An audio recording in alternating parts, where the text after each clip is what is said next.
Those brothers and sisters that live more local here, there was the death of the member of parliament called Joe Cox, and there was a big kind of discussion around that and conversation. And I just want to bring to your attention a couple of things that really we need to think about and understand very clearly from another perspective. Now, the individual that was responsible for the death of this lady, Joe Cox, he was from a far-right movement called the Britain's First, which really what we need to understand is the bigger picture here. And what my investigation understanding was basically that if we look at the current kind of atmosphere that the government and the media have created, it's a very hostile atmosphere against Muslims, Islamophobia, immigration, a lot of negative stereotypes that are being produced and being posted by the media here and being pushed by the government. And what this does is it creates a whole atmosphere of, they call it politics of fear. So this kind of opinion is generated throughout society, and what you're going to find is groups and pockets of people within society are going to react to this in very different manners. There's those that might completely disregard what the government has to say and make its own mind up and have its own view about that. And then there's going to be other people of society that are going to find this to be a spark that ignites a great deal of hatred, which leads to organizations and groups that have very clear agendas to have a hostile reaction towards these situations, to have a hostile agenda against these situations. So we find that such far-right movements now have become a huge thing throughout the Western world, not only in Britain but also throughout Europe. There's huge movements that are very anti-Islam and very anti kind of immigration, etc., etc. So these movements are an offshoot of the way our politics in this country and other countries alike are being run. So we can say that the backbone behind this idea and these movements are the political views of the government. Because if the government didn't spread such rumours and bad press coming out against Muslims and Islam, you wouldn't have this kind of scaremongered attitude amongst people. Now, I mean, some of these far-right movements, it's quite surprising and alarming the way they think and how they view the situation. You know, their fears are, you know, oh, Muslims are taking over, they're going to do this, they're going to do that. You know, there's a very negative attitude, and a lot of them, you can imagine, they're not very well educated or very well socialized and cultured. So their kind of means of dealing with this is like, right, you know, we don't agree with this, we don't like this, we're going to fight this. And this means that, you know, this is interpreted by the individual. So some groups will call for violent protests. They will actually physically go out there and grab a Muslim, grab somebody of maybe an immigrant background, and start beating upon this individual, start kind of like, you know, causing physical violence, physical harm against this individual. I've seen reports and I've read stories and I've seen social media posts of some of these groups, and what they do, they coordinate and organize these violent vigilante attacks against innocent people.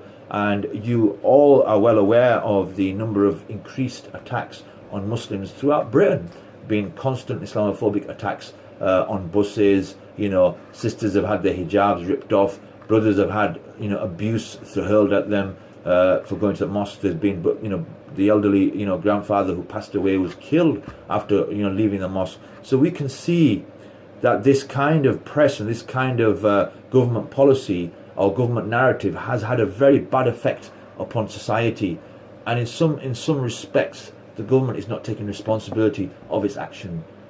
The media is not taking responsibility of its actions. You know, you only have to open up tabloid paper and you can see the kind of headlines that come out. You know, jihadists on the rise, Islamophobia, you know, is taking over Britain. It's the way these news stories are sensationalized, and you know, the kind of harm it causes, because the average layman who doesn't really know much is their primary source of information are these tabloid papers, are the media channels, because they don't have any other avenue to think. And when they form groups and get together, and these are like-minded people who think very similar, you know, it's basically an explosion waiting to happen. And these people have very hostile attitudes towards, you know, these kind of issues. And it's unfortunate to say this, but I think it is the reality that this poor woman, this mother of two who was killed, in an awful attack, is a result of that, because this individual was fighting for some of the Muslim causes. She was in support of the Syrian immigrants, the Muslim immigrants coming into the UK. She was supporting some of the other the rise of Islamophobia. She was recognizing that and trying to address that. So she was a lot of the issues were quite close to her heart. And this is what motivated this individual, who was part of an organized kind of syndicate of people who had this particular view. So really, we need to understand the fundamental kind of cause and effect of this attitude that develops, and this crime that was committed. It wasn't just an individual that did it, but it stems from this particular thought process.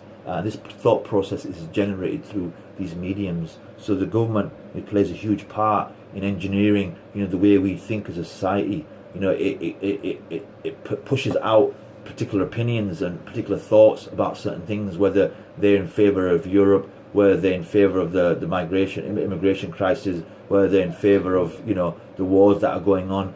These whole opinions are politically engineered and socially engineered by these governments, and the governments will use media, whether it's the newspapers, whether it's the TV channels. They will use them as an outlet to push their opinions through, and to infiltrate and push it through society.